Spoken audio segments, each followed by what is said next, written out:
joy, so they went and told the apostles, kind of thing. And those two things cannot be both true. Yeah. Like you can't have something saying, yeah. One of them's in Mark and one of them's in Luke, right? Yeah. Mm-hmm. Yeah. Yeah. So, but he said there were no contradictions in the Bible. And I was just like jumping up and down. Yes. Isa, hello. Hey fam, how you all doing? Hey, how you doing? What a powerful debate that was. It was an adventure. It was something. Oh, an Ember, hey. Haven't seen you in a while too. Hello. You're a Christian now, aren't you, Isa? Hallelujah. Praise the Lord. Praise the Lord. Can I get an amen? Amen. When did you get saved? That gentleman, his teaching went right to my heart, you know?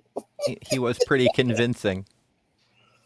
Yeah, that debate was, I'm still kind of blown away. I'm like, just my 2 cents were the arguments that he's saying really are going to only be compelling to people in his community. That's it. Like, to the greater world, these arguments are not going to be persuasive. Oh my goodness. His opening, my very first question that James didn't have time to get to was, you know, when he said, well, people believed it, so there must have been some truth to it. I'm like, how do you distinguish between yours and literally every other religion then, my guy? Yeah. He even mentioned that other religions had sort of the same thing, but then he just didn't really expound on it. It's like, well, yeah. I mean, I don't know what to tell you, buddy. Well, and Ember, there's another point too. We don't even know if these people existed or not. We just are believing that they existed. There's not. See, this is such a long time ago, you know, being like the 1st century. We don't have independent sources that say that these people existed. We're just we're trusting the New Testament as a historical source that's telling us. If we read the Talmud does not verify that these people existed. There was a person called Jesus, but there's no Peter when Paul is mentioned, it's much later. So like, these don't even exist in the Jewish text. So I'm like, you don't really have a strong argument saying that you know that these people actually existed. You just believe it because you trust the New Testament as a historical source, which is fine. But I mean, you're not going to persuade anyone else who doesn't believe that the New Testament is a historical source, you know? Mm-hmm. But I think the scholarly consensus has that, like, I don't know if we don't know if they existed, but they certainly have, like, we don't know who wrote them. But admittedly, like, I respect him for at least admitting that he doesn't know for sure, kind of thing. He's just basically being skeptical that they didn't write it? Question mark? I don't know how that works. Yeah, he had this weird backward skepticism. How he's like, well, you can't prove they didn't. Like, you introduced yourself as a skeptic, my guy.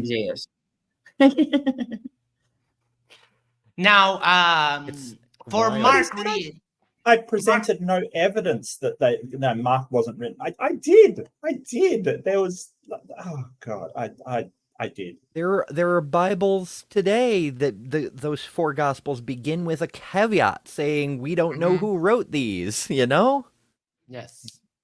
Someone mentioned in the side chat the NIV states that, and the manuscripts, the oldest manuscripts, which are the ones that from the Dead Sea Scrolls, they don't have those titles. So it's just wishful thinking from Steve.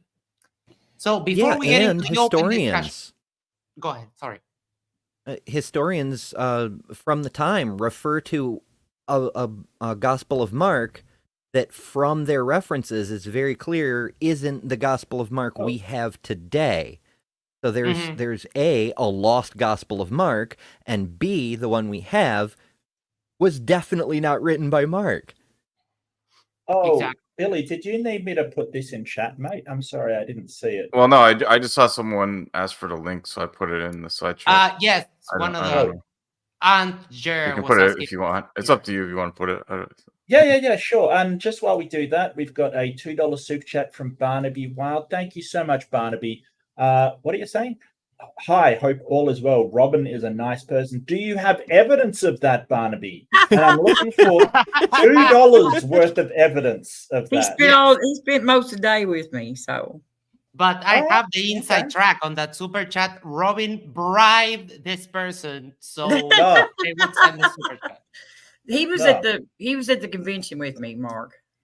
Well, there must be a reason why he said it. Yeah, that's awesome. Thanks so much, Barnaby. I hope you're doing really well.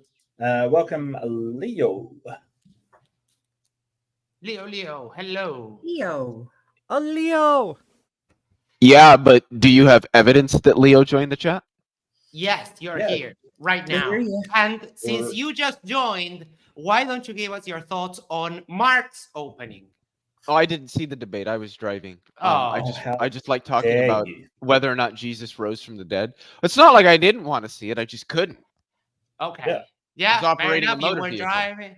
Yes, you're driving, so you have to be. You can listen to it. My dream of you being omnipotent has just been absolutely destroyed. Correct. Yeah, that should have never been a dream of yours. I'm sorry. Well, But you don't have any evidence that he isn't. Yeah, I could just. And that's how skepticism works, right? Exactly. Yes. All right. So, Isa, give us your thoughts on Mark's opening. I don't want to be too mean to the guy. He was a nice guy. I think, he's sort of like the standard, like the academic Christian apologist. I think of what's that gentleman's name? He debates the Kalam cosmological. Oh, Craig. William Lane Craig. Yeah. He gives me that kind of vibe. He's this kind of apologist who's very academic and uses this academic language. And I think it's very persuasive within the Christian community. I just don't think his arguments would be compelling to people who are not a part of the community. It's like you have to presuppose a lot of things to buy what's being sold here. And it's not just that you believe that the narrative is true. You have to believe this unique narrative is true. So unfortunately, a lot of religious debaters, a lot of them aren't perennialists. So like a perennialist is someone who basically believes that all the spokes lead to like the divine source. So it doesn't matter what religion you are. If you act like a good person, you'll get to that space, right? So a lot of these people are exclusionist in their theology. So they're saying my theology is correct and every other theology is not correct. The problem is if one takes that type of position, it basically opens. I asked you about Mark's opening. Oh, you said Mark. I'm sorry. I thought you were thinking. Yes. No, my bad. I'm sorry. Well, I didn't realize it either, mate. I was just. I'm sorry. I thought you asked me about Steve's opening. Oh no. I think Mark. So I thank you for the course correction. I apologize. No, I think I was giving a good analysis. We'll keep that for Steve's analysis. Yes. What I just said is we'll transfer that when Steve comes up. But I think Mark is good at this type of situation. I think he's reasonable. I think the arguments were compelling, and yeah, I think Mark is a good debater. I mean, we have a history, so I think I thought it was good. I think it was strong. Right. Well, I got a bone to pick with you, kind of, not really, and an apology. So it's like a reverse bone. Anyway, like I was going to try to set up a debate, but you sent me something saying you wanted to do a reverse debate. And that absolutely mind flooded me. I've been thinking about how to debate like Islam for the last 2 weeks because of that.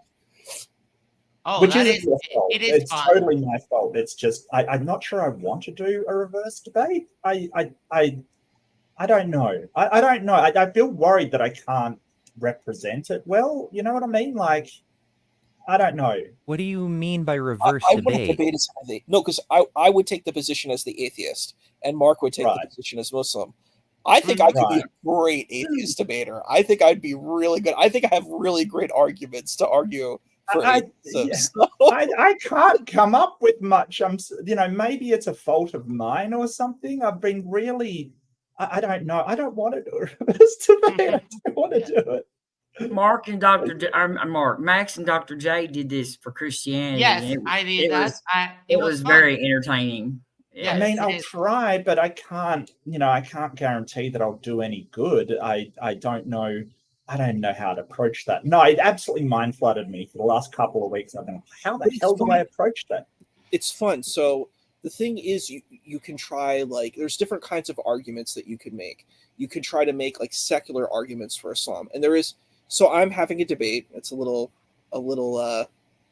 I guess preview, a trailer. But that's the kind of arguments I'm going to be making for Islam. I'm going to be making secular arguments for Islam. My co-host MENJ, he's going to be using more religious arguments, and I think that's important because I think you can make secular arguments, and there are ways that you can do that. Whether you believe them or not, that's a separate point. But I think you can make a compelling argument for it. Compelling. Right. Before Ember, I asked Ember, I wanted to address this comment. Proverbs Guys Ministry. I witnessed testimony of early Christians willing to be put to death because they claimed that they saw him after he rose from the dead. The problem is that people will... Such a terrible argument. Yes, people will go to extreme lengths because of what they believe. So it's not really that convincing that someone would be willing to be put to death. Yeah, it's a testament really to how strong their faith is, but not how true it is. And you can just have to point out, and not even that in this case. Yeah. It's a that's one of the points. Is like clearly Islam is true because 9/11. Right. So Ember, but then there's also it's not like they were screaming, put me to death because I believe, Ember, like a lot of them weren't given the option. Sorry, I keep interrupting you. I'm so sorry. Give us your thoughts on Marguerite's opening.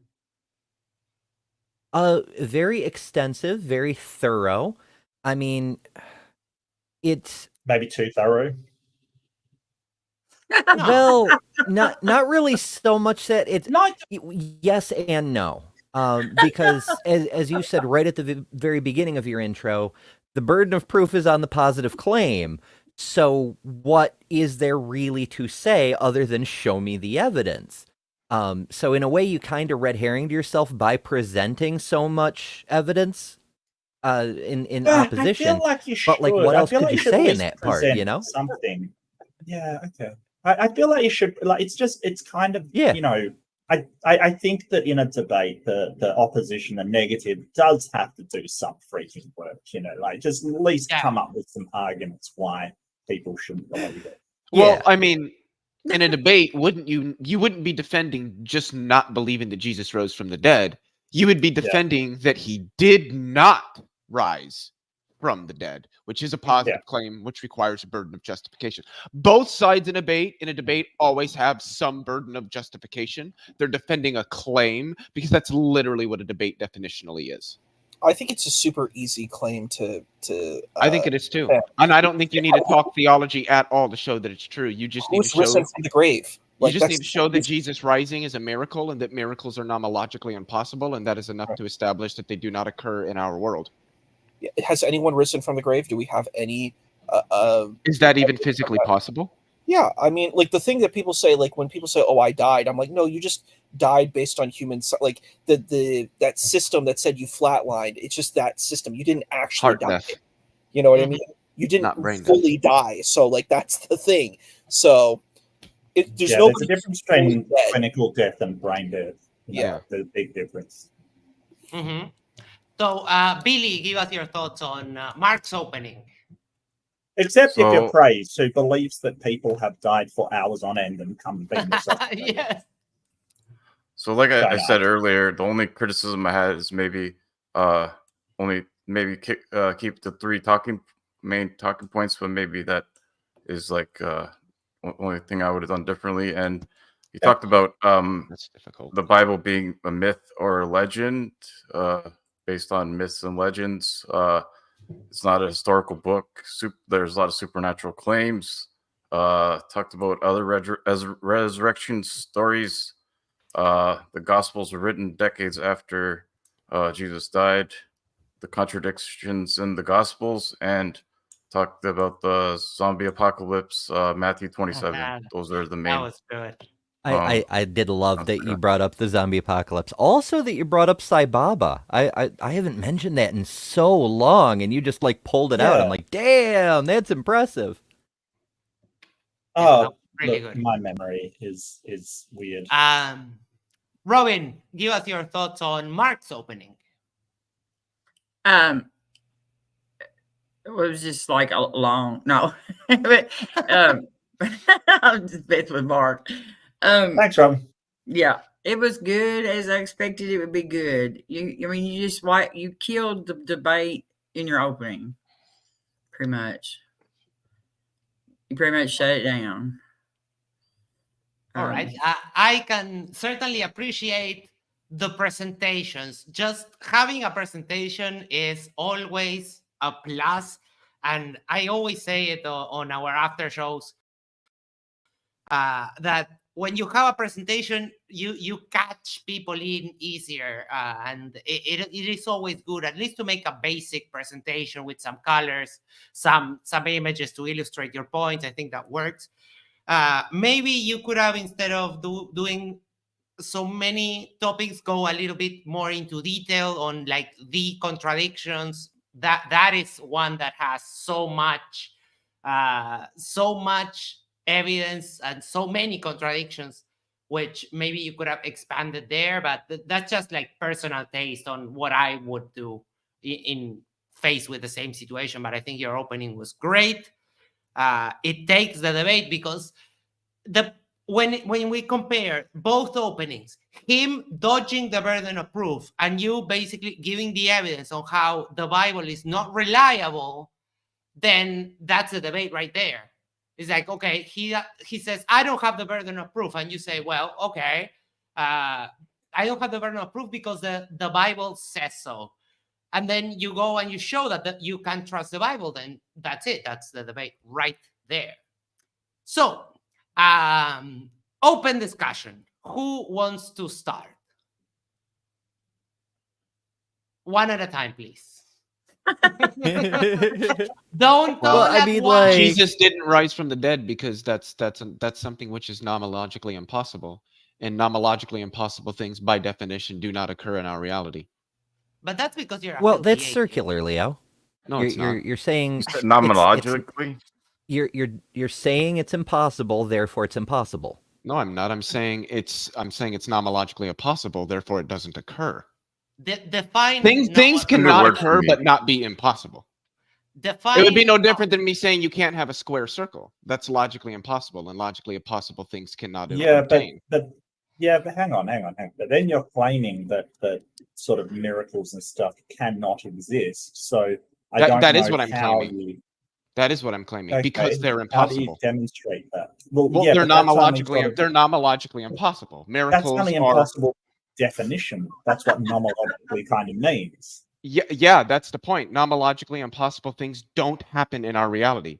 So if I can show that something violates the laws of nature, which miracles by definition do, then they're nomologically impossible. Because to be nomologically impossible is to be a violation of the laws of nature, just like to be logically impossible is to be a violation of the laws of nature. Leo, but they would just say that miracles, like violations of the laws of nature, can occur. They are possible. Then that's up to them to demonstrate it.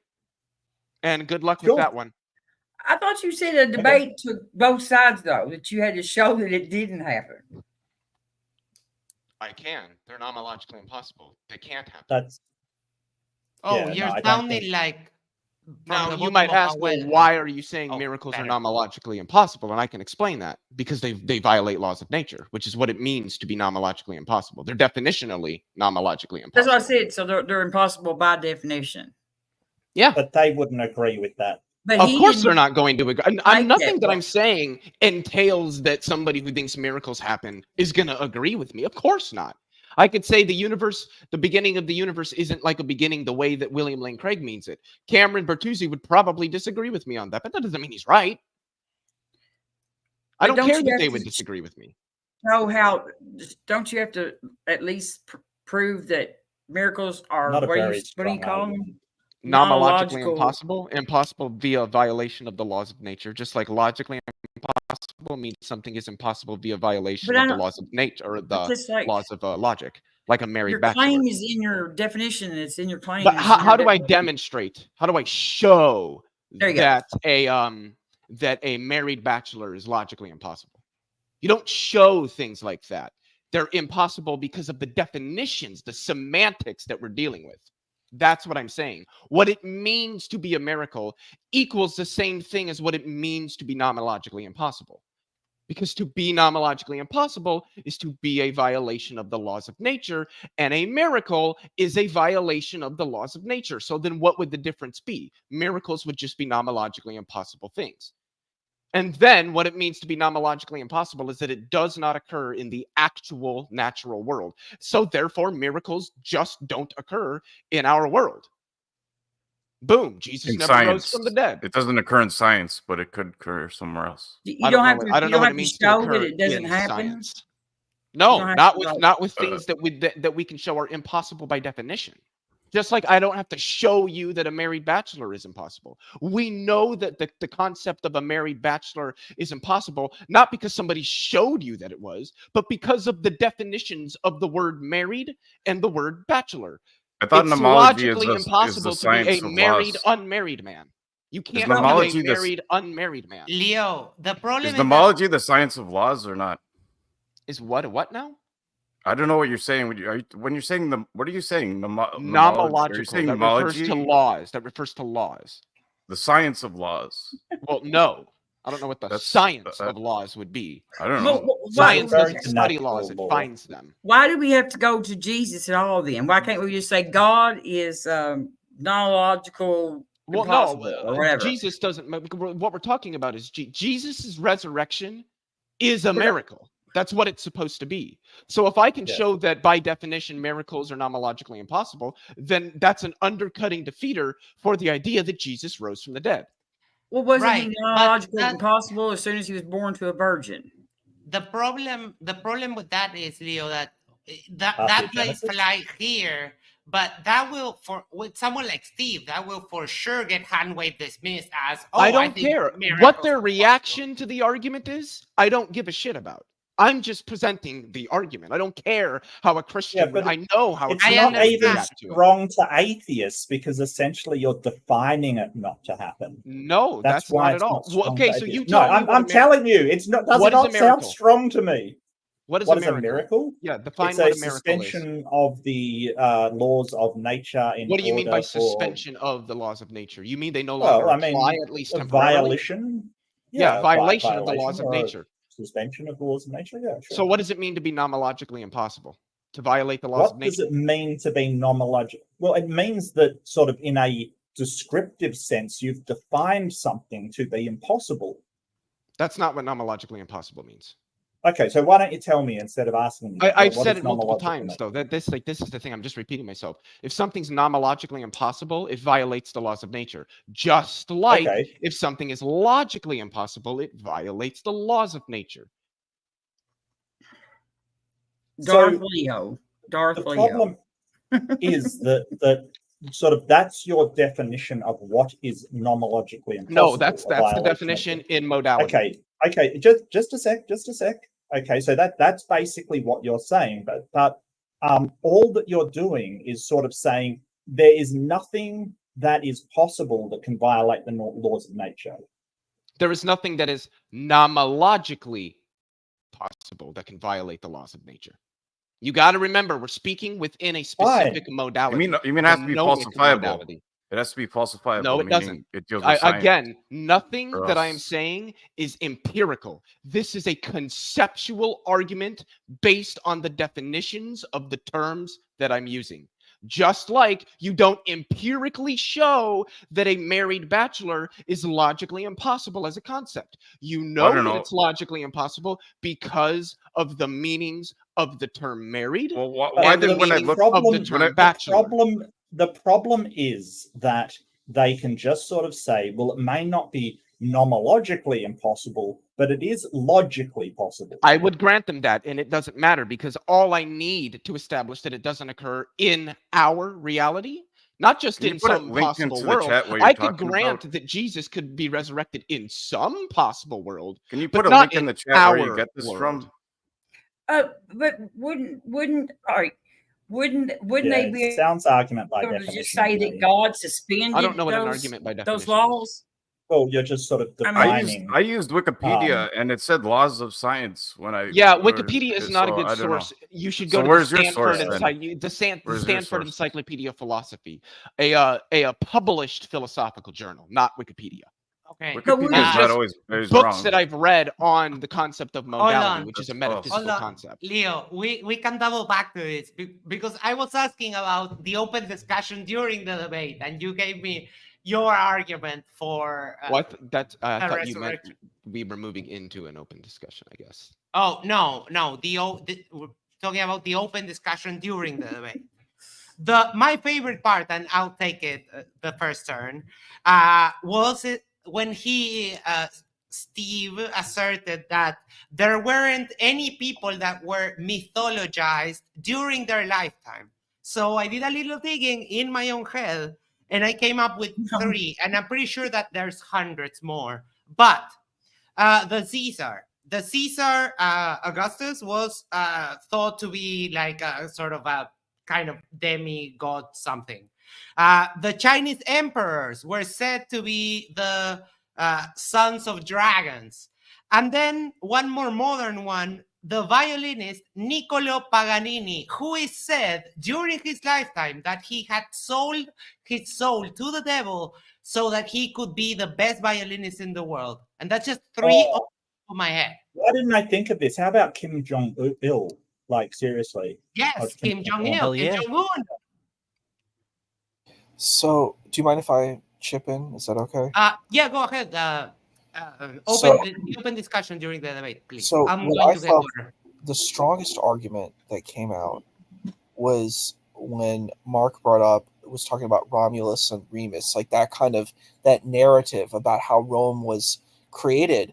And really, the gentleman, Steve, really just doesn't have a response. I'm like, Steve, you want your spiritual, supernatural narrative to be true, but other narratives can't be true. This is a problem. And it's a problem for, again, what I was bringing up with the exclusionist religious narrative. You want your magical thinking to work, but everybody else's magical thinking is false. It can't work that way. Either all the magical thinking works on some level or other, or they don't work. That's just basically how it is. And it's very kind of crazy when people are like, well, my special exceptionalistic thinking process works and everybody else doesn't work. And then you bring up things like, you're like, well, what about this legendary thing?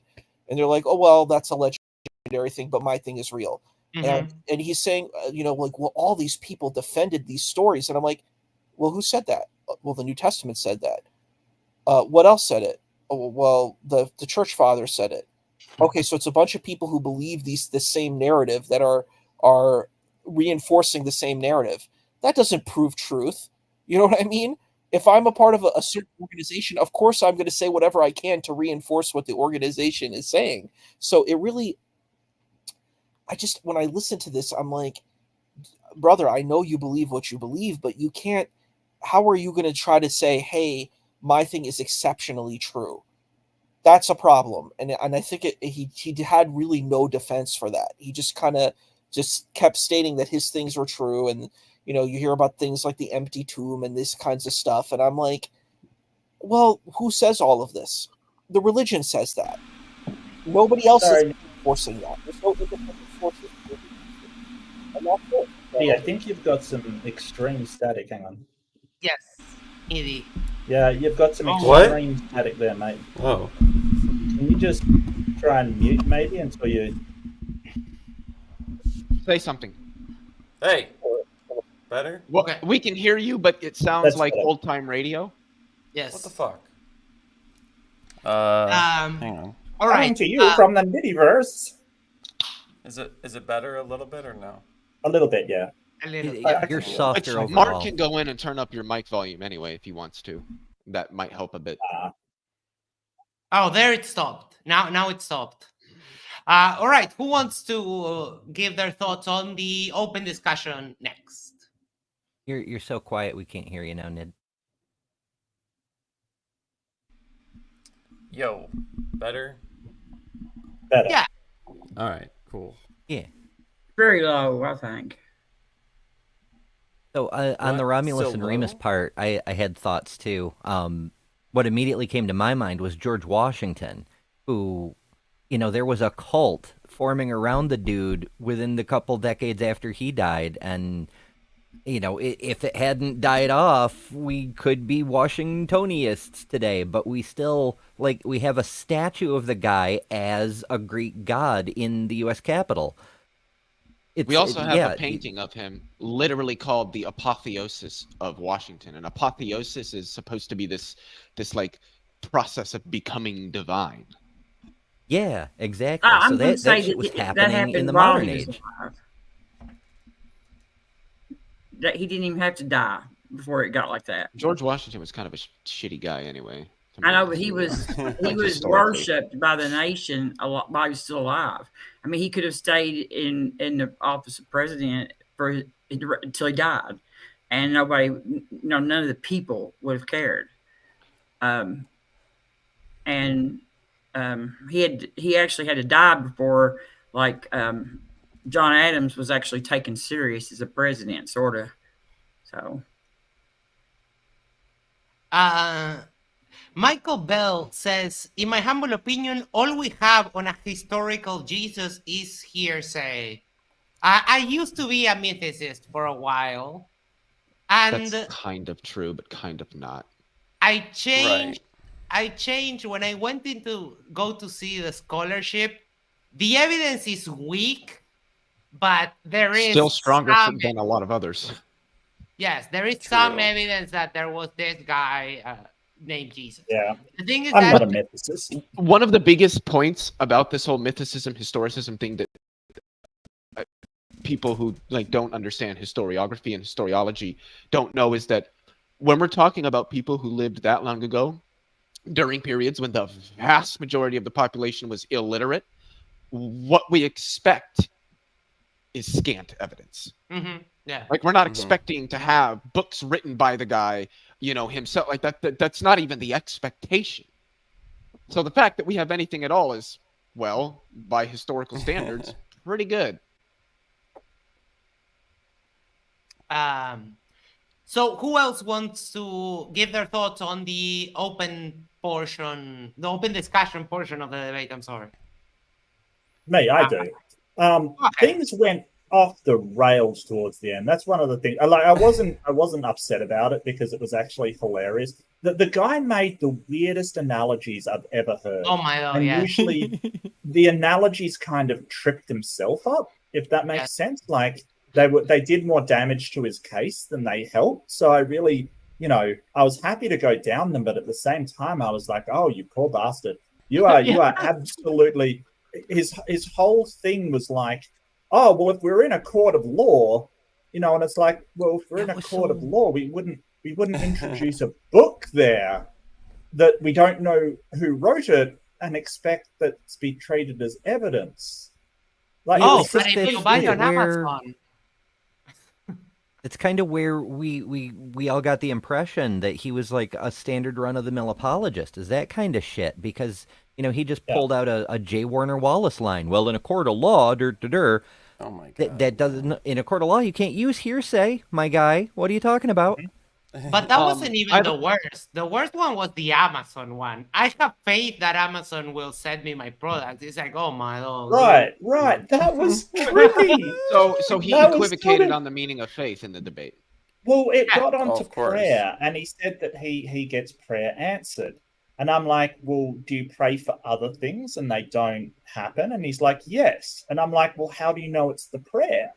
And he's kind of like, well, if you send a check to Amazon and things come, then you know that it's the thing working. And I'm like, but that's not the right analogy, because you're saying things don't. It's like sending money to Amazon and sometimes things come and sometimes they don't. Yeah, well, technically that's true. Pray something.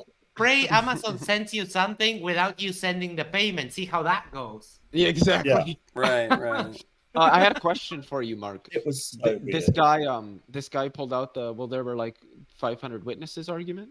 He pulled that. No, Jesus Christ. Did he pull that one didn't come up. Okay, interesting. No, I'm actually kind of surprised. Even though he talked about the women, because towards the end he said that he harmonizes the gospels. So he must dismiss the 500 evidence because it just says, oh, there were 500 people, but we have no evidence, no records of those 500 or like anything. So he must just hand wave those away. Interesting. Well, I mean, Jesus I don't think he has to, but I'm amazed Jesus that have a the website? criteria from embarrassment didn't come up either. I was kind of prepped for that one. Is there a website where we can order our like prayers and see if they get filled or not? Like a website. Oh yeah, there's tons of those. Yes. PayPal. Jesus PayPal. My only Robin. Some prayer. Robin. There's tons of YouTube channels with these like prayer ministries. And I'm sure if you become a member, you can go on their Zoom and ask for prayer for stuff, and you'd be paying for it. So I mean, but not Jesus though. I want to order straight from Jesus. I don't want to go through the middleman. I'm sorry, you just don't like how God's system works. This is how God put it in place, Robin. Don't you understand? Welcome to Prayer Pal. So he brought up airmen during the open discussion, right? Yes, he did. Yeah. So, but I brought up airmen as well. Please. You're right, and so he's like, I've been doing textual criticism I've been reading that for 45 years. Yeah, I bet it's all been evangelical textual criticism, motherfucker. And then he's like, Ehrman's ideas are fringe. Fringe with respect to what? Yeah. Wait, Aaron who? Bart Ehrman. Ehrman. Okay. Yeah. It's like fringe with respect to the voices you care about. It's like, it's the consensus that's around are the people who are getting mass publishing from huge pro-Christian or Christian-friendly publishing companies to make their books, right? And, well, okay, maybe you'll say in the universities. Well, who started a lot of the universities in the United States? Christians. Where are a lot of these scholars coming from? Christian universities. Is textual criticism like a high demand major or discipline in a lot of universities? No. Where is it? Evangelical schools. Shocker. Right? Well, and a lot of the things he was saying was against scholarly consensus, like saying that the Gospels weren't anonymous, like we know who wrote them. That is not scholarly consensus. Because if you ask what original documents do we have that demonstrate that they are not anonymous, how is it that we can connect the documents themselves to the people claimed to have written them? Show me how. And then it's like, if you take all these assumptions that have no reason to be accepted in the first place, then you can maybe shake out something that looks like maybe kind of sort of an argument for something like that, but that's about as far as you're gonna get. Yeah, well, but even if you go into like the textual criticism, the Gospel of John, all of them kind of talk about the people that are in the title, like in the third person. That is a clear indication those people didn't write that stuff. Well, the other thing. Oh, sorry. No, it's like Christian Science and science. Yeah. That's his argument. I mean, you basically have to like, is it begging the question or affirm the conclusion or something where it's like, well, I know this wrote it because their names are in it, right? The third person part doesn't matter, but I know since they're characters in the whole story, I believe it's more likely that they're the ones who actually wrote these things. And because people who believed in these things said they wrote these things, but the chain of custody is like a mess in itself, right? There's always like at least one half generation to a generational layer between a generous dating of a gospel and its authorship attestation, Mm-hmm. So don't we know though when they were added, their names were put to it? I mean, like either earlier manuscripts are not named like that. Correct. Yeah, there's seven pieces of papyri that are about as big as or just a little bit bigger than my Magic the Gathering card, until you get to about the 3rd century, that we can confidently date to somewhere around there. Now, because of like language and like forming and stuff, they still will date like the composition of the texts earlier, which okay, whatever. But to your question, Robin, it's like mid to middle late 2nd century is when the names were like, okay, we're gonna stick with these, right? And then I think one of the church bishops or whatever, I don't like calling them fathers, it's like a Catholic appropriation thing. Anyway, one of them goes, we need to have 4 gospels for the ordinances of the wind or the earth, like north, south, east, and west. Right. That's why we have 4. So literally, that's why. Does he say anything about how they assigned the names to it, or those were like tradition? Tradition. Like I know, but the earlier copies, we don't know that they were anonymous. I thought they were listed as anonymous. Is what I'm saying.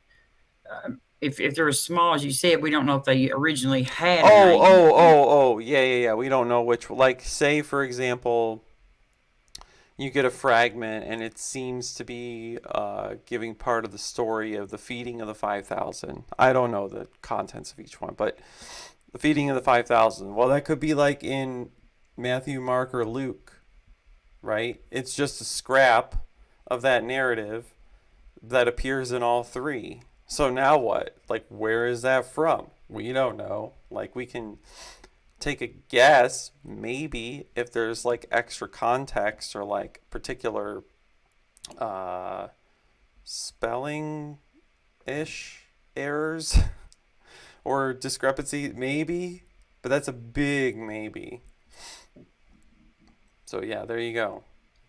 John, the Gospel of John is the outlier. That would be the easiest one, is if we had like a datable piece of papyri and it's like syntax looked Johannine, they'd be like, okay, John. But everything else that's in the synoptics, it's like, eh.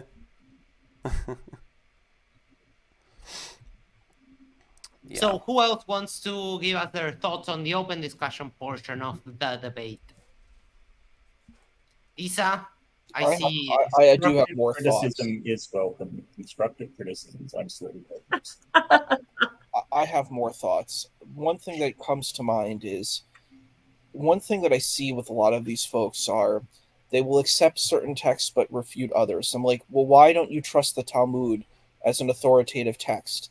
Mm-hmm. Why do we trust some of these Jewish folks and not others? Why are your Jewish people right but the other Jewish people are wrong?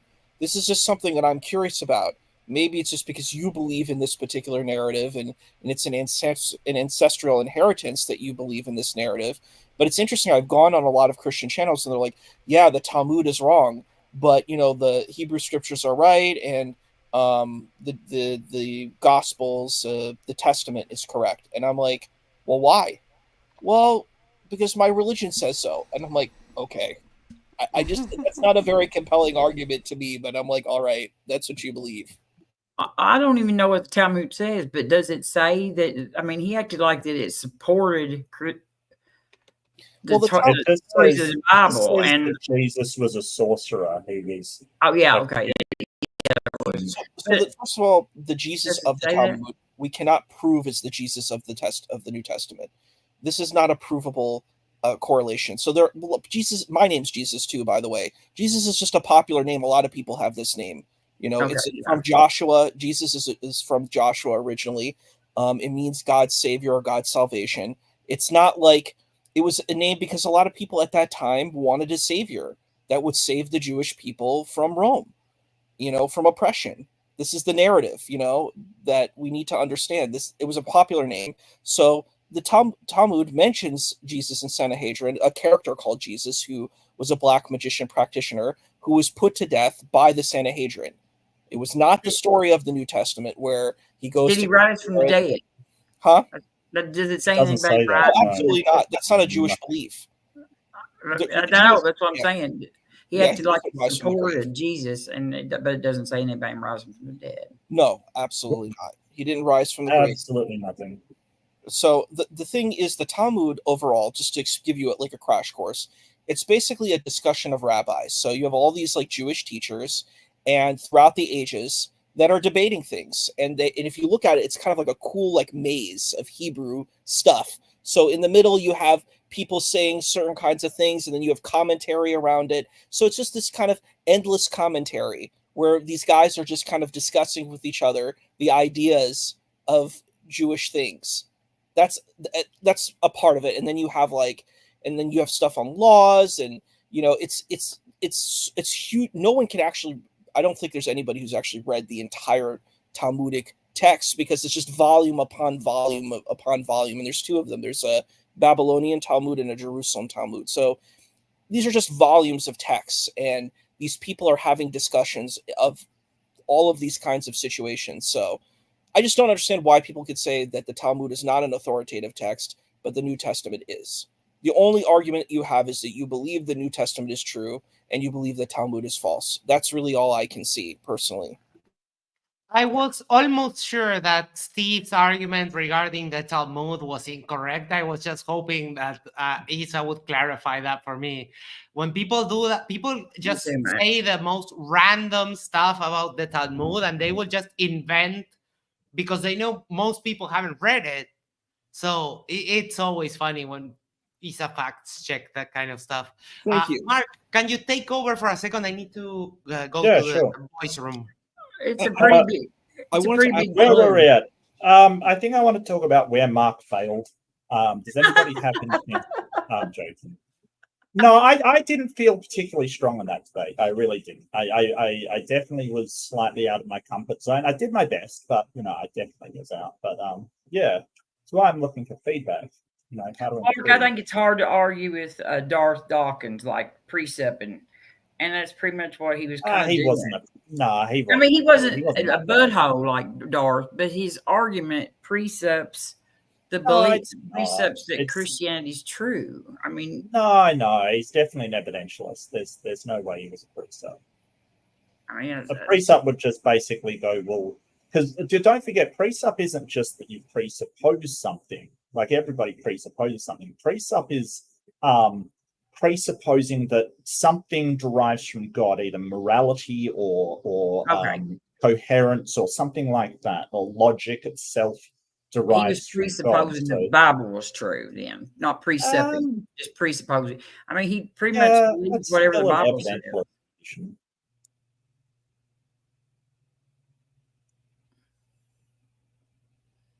But that's okay. Who's up next? Billy, you haven't spoken for a while. Thank you. What did you think of the discussion? Well, like I was saying earlier, I didn't feel like Steve was doing a good job. I feel like he could have done a better job trying to steelman his arguments against it, against the resurrection, because he was saying there was no evidence, but I don't think he actually looked into it enough to really say that. I don't think it was a fair thing to say that there's no evidence against the resurrection. Right. To contradict it because of the Gospels alone. Do you think it was maybe because I was saying there's no evidence for it? He's just sort of responding with there's no evidence against it either. Do you think that? Yeah, and he didn't really mention that. I guess if he says there's no evidence, he's not going to be able to say no evidence. But it's he could have maybe tried harder to find evidence and then try to argue against it if he really wanted to be honest and debating. And I don't think he really understood about things being unfalsifiable and falsifiable. I don't think he really understood that kind of concept. I certainly didn't understand skepticism. There's no way. Oh, for sure. And skepticism too. Yeah, he didn't really. it didn't seem like he had a grasp on a lot of things. And I feel like he could have maybe used some more Bible verses too to try and back up his claim. If he knew the Bible so well, he wasn't really referring to the Bible too much to try. I think I was referring more to the Bible than he was. Yeah, for sure. You brought more references than he did. Even having the Bible, like, that was crazy. How he's like, "Oh, I didn't bring a Bible with me." Aren't you basing it on the Bible? Well, there's evidence. Okay, what's your evidence? Internet and a it's computer. The Bible. You can use the internet and computer to use the Bible. I don't think he was in the age bracket to be using him. I'm sorry, but his dad was still alive. I don't know. Maybe he's like 50. Maybe. I was surprised about that. I thought he was older, to be honest. But I don't want to be too personal about that. Well, he did spend 45 years working on text criticism. Well, I mean, maybe 60. I don't know. I mean, I don't know. I'm not that old, so I can't really say anything. But I guess I'm kind of old, maybe. I don't know. I am not old, so hush. I don't want to pick on people. Sorry. I'm sorry. Hey, I don't want to step on anybody's toes. I'm sub to you, Rob, and I sub to your YouTube channel, so thank you. I respect you. I'm just picking on you. Everybody sub to I'm Robin. picking on you. I'm not. I'm sub to Robin. He pretty much said one time that the only reason why that some of the Jews didn't believe in Jesus, that Jesus was rose from the dead, is because they wanted to sin. I mean, that wasn't. It was like just they didn't believe it because they didn't want to believe in it. You know what I mean? Like they didn't want to. Just like they tell us, you just want to sin, so you don't believe in God. You know what I mean? But it was kind of like there was people around at the time where were all the people saying that it didn't happen, and it's like, wait, why would they talk about the Jews? Like, I what? Because it wasn't even wrote down then. So Robin, you mean they wouldn't even be disputing it? Oh, I'm sorry, Robin. I just wanted to engage something you said. I think there's an element, and it's kind of an elephant in the room, but I kind of see it a lot in these kind of discussions of like anti-Semitism. I've watched a lot of Christian movies, and when I see these Christian movies, I see Jesus presented as a blonde-haired, blue-eyed person, and I see the Jewish people that are there with swarthy skin, wearing Jewish clothing, like wearing a kippah. Jesus does not wear a kippah in these things. He's not wearing the skull cap, which I think is interesting. I'm like, what are we saying here? Because it's interesting, just even in that description, you're saying Jesus is different. Jesus is not really Jewish. The Jewish people are bad people, but Jesus and his disciples are good people, and they're not actually really Jewish. They're beyond this type of thing, and that is troubling and problematic to me. In this, it's a distortion of history, and I find it to be deeply problematic. What like about the debate sort of made you think that? Jesus. I'm sorry, Mark. That up? I just wondered, like, what about the debate brought that up for you? Was there anything that sort of like the Talmudic stuff, these types of things, these elements in the way that Jews are kind of portrayed in the text, and just the last statement that Robin had shared? I think this is something it's troubling to me. He pretty much said that the Jews that believed in Jesus were righteous, and the ones that didn't, just chose not to. I mean, it's horrible for the Christians, but the church position for a long while was the Jews were to blame for the death of Jesus. That was the official church position. It wasn't, unfortunately, and don't get me wrong, they've since, sort of walked that back, but, that was the position. I'm sorry. Mark, you asked, before I went to the toilet, you asked some criticism or maybe a tip. Yeah, I think hit me with it. You could have driven home the point of the contradictions a bit more. Maybe if you put a couple of gospels side by side and show them the contradiction, like force him to admit, force him to go with the text and see, okay, like, for example, after the birth of Jesus, one gospel says they went to Jerusalem, another gospel says they went to Egypt. Both can be true. And maybe because he was whistling and weaving out of the argument, saying, oh, it doesn't say that, it doesn't say. And I think that could have been like a good strategy maybe for the next time. That's fair. That's a really good idea. I kind of put a couple of brief points kind of thing, but you're right. It would have been a lot better to really put them side by side. Yeah, I think that could be really helpful, especially with people who hand wave dismiss the contradictions. And the other thing I wanted to say is, what asked the question, Jesus had a brother, right? Anyone trace his DNA to today? The problem is that Jesus's brother were only sons of his father, and Jesus didn't have his father's DNA. So even if you could do that, there wouldn't be much value in it. You would just be tracing Joseph's DNA to today. Oh, we could test Trump's DNA, though. Remember, he's a descendant of Jesus. You know what? I've got a funny feeling that you'd find some porcine DNA in there somewhere. Oh no! I think it's going to come up like some sort of animal.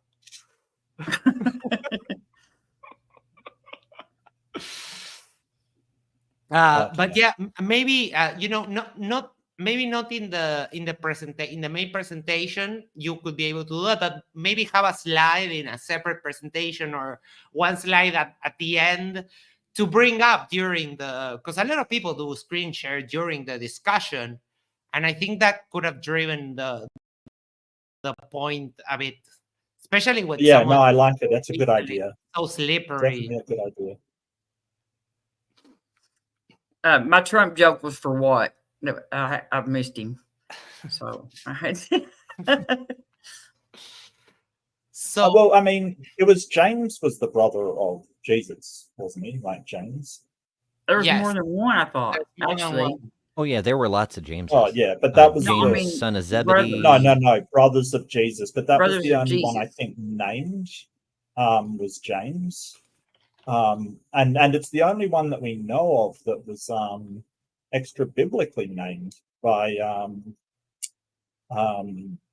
what's I just did a quick search in Google, and the University of Dayton has a link here that says in Mark 6:3 the brothers of Jesus are named. They are James and Joseph and Judas and Simon.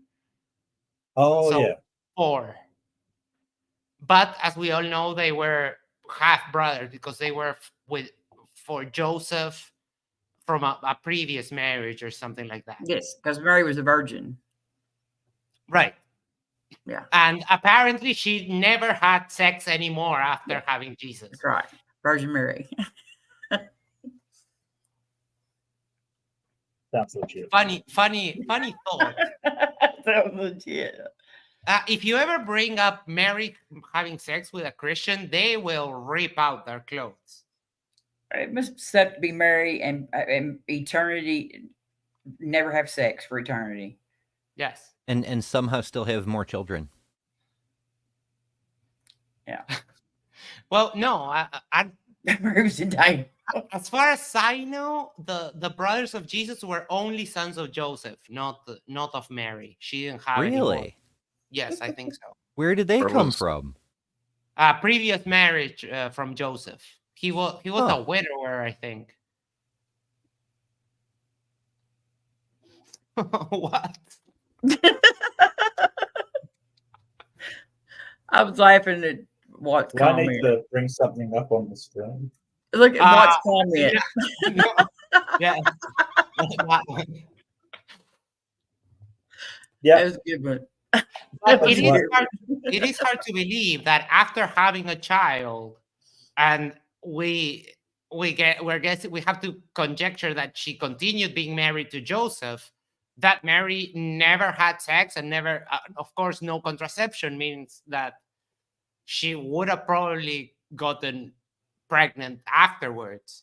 But everyone just assumes that she never had any more children, never even had sex afterwards. Yeah, my mom's a virgin too. Yes. So am I, and so is my wife.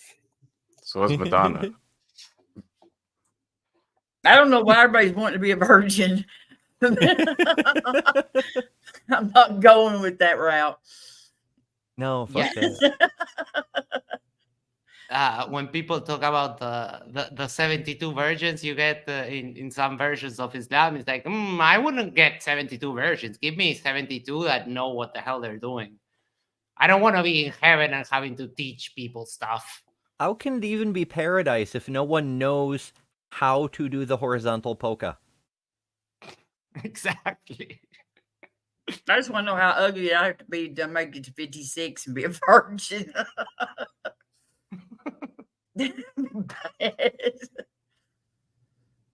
Yeah. So, anyone else would like to bring up a point from the open discussion portion?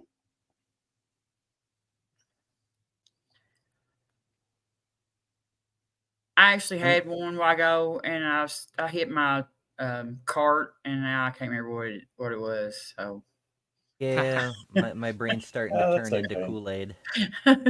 My brain was Kool-Aid a while ago. As I said, I was really tired. But I want to thank Robin for actually calling in on my stream this morning. It was really cool. See it drop in. You said you were on the line, right? No. That was a few days ago. Yeah. Oh, Mark was on the line. Yes. Oh yeah. Cool. I wanted to congratulate you on that. I already did in when you messaged me on Discord, but it was pretty neat. I was really, really happy about it. It was a lot of fun, and I really enjoyed myself. Yeah, we'll do it anytime. It was so much fun. Why is it so special when Mark's on the line? Like, we're all on the line right now. No, the line. Like, yeah, that's what I'm saying. We're on the line. That's what we are right now. We're on the line. Who did you co-host with? What are you talking? Godless Engineer, John. Oh, okay. Yeah, John Gleason. John Gleason, yeah. Because there were 500 people in the chat. No, it was just. I didn't know. Yeah, it was good. It was good to. I mean, that's not the Line channel, and Leo knows what we're talking about. I know. I'm just being a smartass. I know. Yeah. Thanks, Leo. Cheers. Did you watch him? I didn't know that you had gone on the line and literally until right now. He did well. Okay. Yeah. Were you on what, a Sunday show, or what were you on? Monday for Skep Talk. Our Monday. Okay. Yes. Yeah. Skep Talk, yeah, with Godless Engineer. Yeah. Unreasonably early in the morning. That's okay. It was good. It was good.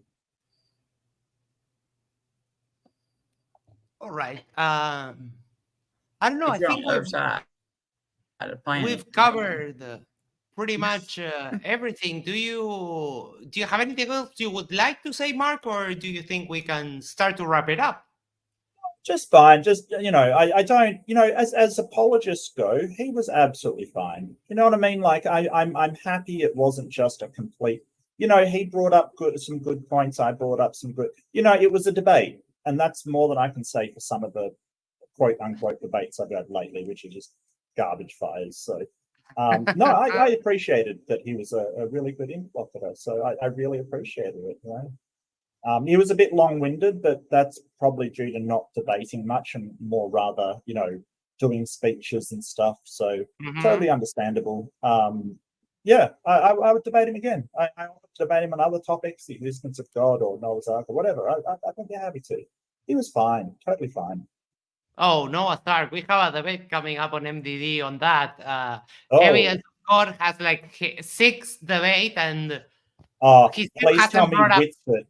Please tell me Whitford has decided to debate Noah's Ark. That would be hilarious. No, it's Evidence of God. You debated him. Oh yeah. He wasn't bad either. He was a good person to debate as well. Yeah. Well, okay. We have. He's a good guy. He's a good interlocutor, but he absolutely sucks at debating.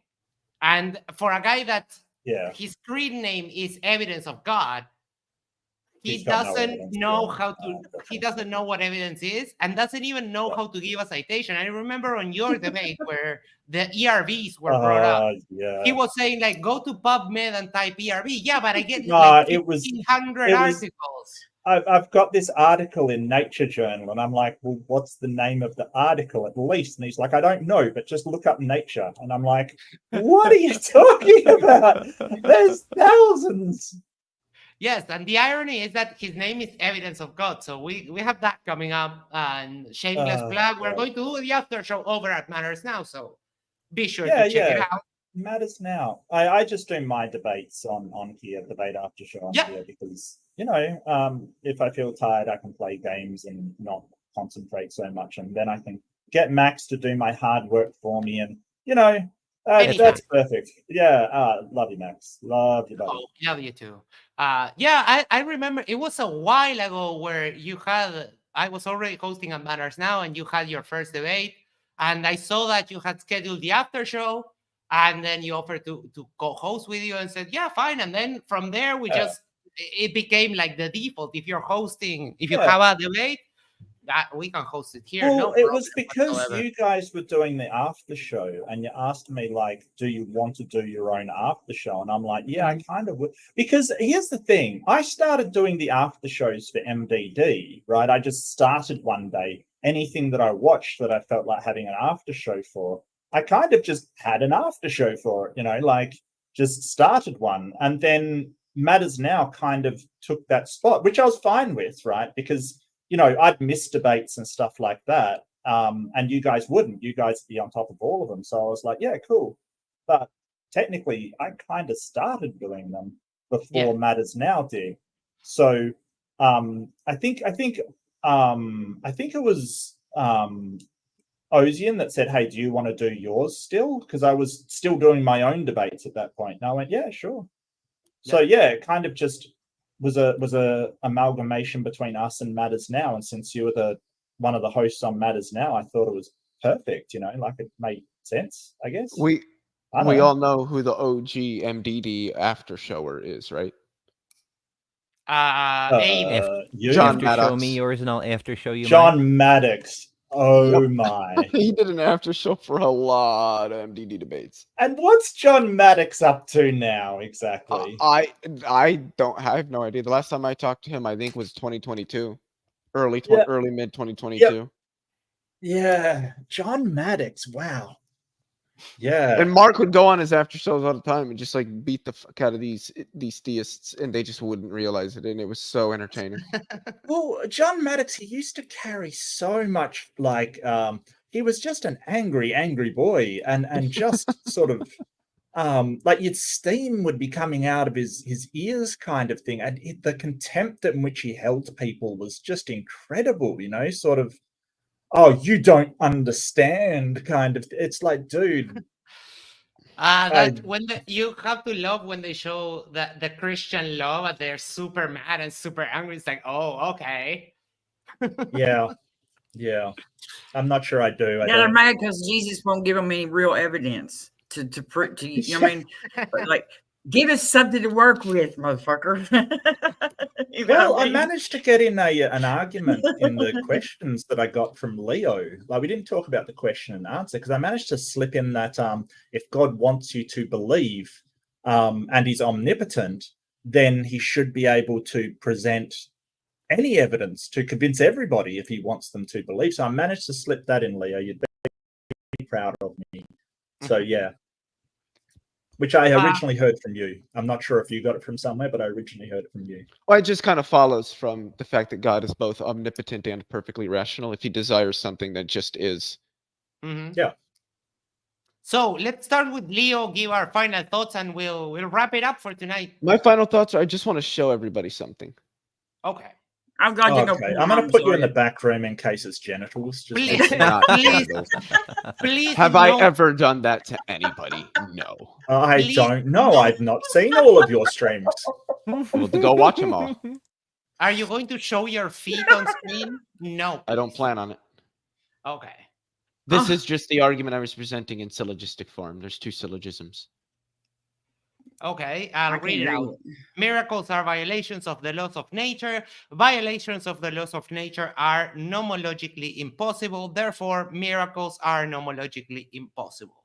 If miracles are nomologically impossible, then miracles do not occur in the actual natural world. Miracles are nomologically impossible. Therefore, miracles do not occur in the actual natural world.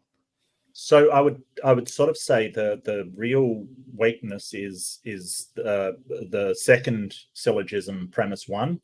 When you're saying in the actual world, it would hinge on the actual world being only naturalistic, which that would be the disagreement. That would be well, it's specifying specifically that we're talking about the natural world. So, quite frankly, I could grant that God exists and still run this argument. Sure. But it relies on a naturalistic position. Well, it's talking only about the natural world. So again, I could grant that there's more than just the natural and still successfully run this argument. But I don't think it's anything new. They're just going to say, well, the natural world's not all that exists. And don't get me wrong there. I would grant them that over this. Okay, so the non-natural world exists. So miracles can occur in the nomological impossibility isn't going to apply to that supernatural realm. Again, correct. Yes. It only refers to the natural world, even if I granted there's other realities. Maybe in those other realities, miracles can occur, but not in this one that we're in. But they think they are in that other reality that you're talking about. They think it is this reality. But my God can suspend the laws of nature. I agree they're wrong. I agree with you. I agree with you, Leo. Yes, I agree with you too, Leo. The argument is good and valid and sound, and the problem is that it just doesn't work on this kind of people. Well, if it's a valid and sound argument, then the conclusion logically follows, and miracles do not occur in the actual natural world. Right. Yes, but that we only, for example, us, which are like a group of bunch of filthy atheists, that works on us because we understand that this is correct. They can just go, nah, that's cool. I don't care. I know. For me, it's not about who the argument, quote unquote, works on. It's about whether or not it's valid and sound. What they would argue is that there is a component to the actual world which is non-natural. That would be the purview of miracles, the supernatural. Then miracles would be confined to only that aspect of the world, and nomological, like laws of nature, would not apply to it. So, in that supernatural aspect of the world, miracles could occur, but not in the natural aspect. How would you demonstrate that, Leo? How would you Again, it's not about demonstration. It's about what the words mean. It's a conceptual argument. I think I'm starting to understand. That's what the first argument does. It works from what the definitions of miracles are and what it means to be nomologically impossible, and shows that they're the same thing. That's what the first argument does, and then the second argument draws from that therefore those things do not occur in our actual world, which is governed by natural laws. But what if God suspends the natural laws? That's a violation of them. How? He wrote them. Well, how wouldn't it be? To suspend the natural laws would be to say that they do not, at least temporarily, apply. I don't know how that's not a violation of the laws. Well, I mean, we don't know. I mean, we can't say that they have always applied, right? I think we can, yes. I think most physicists you can show that they've always applied. Again, we don't need to show these things. There are conceptual things out there. You know that 2 + 2 = 4. I don't really need to show you that. You know that a priori. You know what red is. Yeah, I can't explain to you or show you what red is. You just that's a thing you just know. So but conceptual arguments don't deal with that can suspend the laws. Yeah, the argument grants that. Doesn't matter. Do you believe in string theory? No. Okay. That was easy. What was that? Yeah, I'm not convinced, Leo. I think that it just hinges upon a naturalistic worldview, essentially, and that you don't have to be. Again, I could be atheist and also run this argument, so it does not depend on that. There is no contradiction between being a theist and running this argument, which is just shows that it's not dependent upon a metaphysically naturalist frame of view. All it's doing is arguing from a specific modality, the gnomic modality, to the idea that miracles, as they're defined, would be nomologically impossible. And then that just means that they don't happen in the world. They might happen in some other realm that's not this world, but they don't happen in this world. And I could be a theist and run this argument. No, I yeah, understand. well, I think a theist may disagree with you. Certain theists, there's theists that don't think that miracles happen, and then primarily Christians and Muslims do. But I've met actually quite a few just general theists who are like, yeah, miracles. Yeah, sure. Miracles don't happen. All right. Well, I think we should maybe wrap it up. Yes. Thank you so much for coming, everybody. I really appreciate it. I'm sorry I wasn't heaps talkative today. As I said, I'm incredibly tired from, well, just putting off writing this thing and then writing it late night. So, yeah, that's my bad. But I really want to thank everybody, and thanks for your feedback. I really appreciate it. I do like your idea of having the two side by side, Max. A really good idea. Sort of really push home those. I mean, I always love those charts that have the contradiction in the Bible, and they're like a massive red threads going throughout the entire thing. It's always awesome to see. But yeah, I will, if I will get links and put them in the video description, I will be good and do that. I will upload the debate as soon as possible, so bear with me, and I will do that. Is there anything else I have to go through? Oh, yes, it is actually. I can do something else. I've got a plan. I can actually. There you go. Can I give a little promo of something I have coming up next week? Oh, absolutely not. Absolutely not. No, go for it. Go for it. So next week, Thursday, 8 p.m. Pacific time. So that's 8, 9, 10, 11 p.m. Eastern. I'm going to be interviewing Jaron from Jaronism on the pushback he's been getting from the Flat Earth community about him accepting that the 24-hour sun in Antarctica would be a problem for Flat Earth. So it's going to be a one-on-one show. Me and Jaronism, I'm going to ask him all about what the stuff he's going through with the Flat Earthers, just calling him a shield and a government agency and control opposition. So check that out. That's going up probably tomorrow. So I'm very excited for that one. And can I ask a question about that really quick? Or final experiment can't be a problem. Sorry, go for it, Leo. I just really more pose a question to you guys. Do you think that some of the Flat Earthers that are taking up this challenge are using it as sort of an out? Yes. Like, I think exclusively that's what a lot of them are. I have no idea. How many are there? I've heard about Jaron and Austin, but wait, has Austin actually agreed to go? I don't think he's agreed to go. Has he? No, I haven't seen anything suggesting he has. He's been offered multiple times. He's made up a bunch of excuses, and every single one of them has been shot down. Right now, the latest development that's happened is that he got the contract and basically tried to say that the contract was not favorable and stuff. But yeah, it's absolutely favorable. If the flight gets canceled, he doesn't have to pay, because in the contract, if they if they say they're going and they back out last minute, they have to reimburse Will for the trips, of course. But yeah, that's the latest development. So I just want to go through. I've given out 5 readerships to people. So Spiel Cab Bon Sparta, Deviant Outcast gets a readership. Marty Camero, Sydney Raptor, and Native Atheist. There's some awesome people in there, I've got to say. Hell yeah. Winners, everybody. And the big news is, by popular demand, the return of Aimbot. Yes, Aimbot is back. I'm calling it Aimbot Resurrection.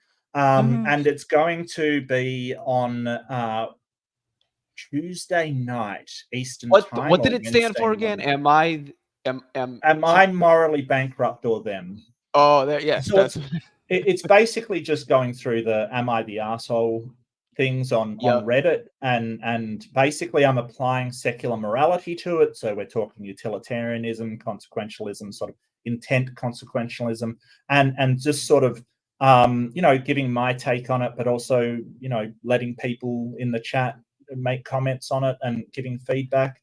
It's Aimbot. It's back. People have been asking. I gotta say, Mark, just one thing. You really passed up the opportunity to go for markerships. I don't. What a I marker I like ships, the way don't. that sounds way better. I'm sorry, I do. No, I like readerships. I mean, yeah, I that, like that was that. good.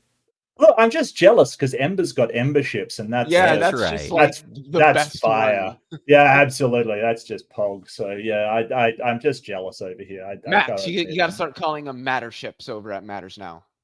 Huh. Matter ships, Matadors. That's funny.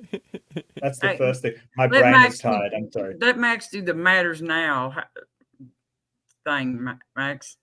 Oh, yes. Do the social thing is like, share, subscribe, send this to a friend, send this to your significant other, go to the corner. Yes, the corner of your street. And yell, subscribe to Mark Reed. And that way you can share the love for Wow, the your channel. neighbors must hate you.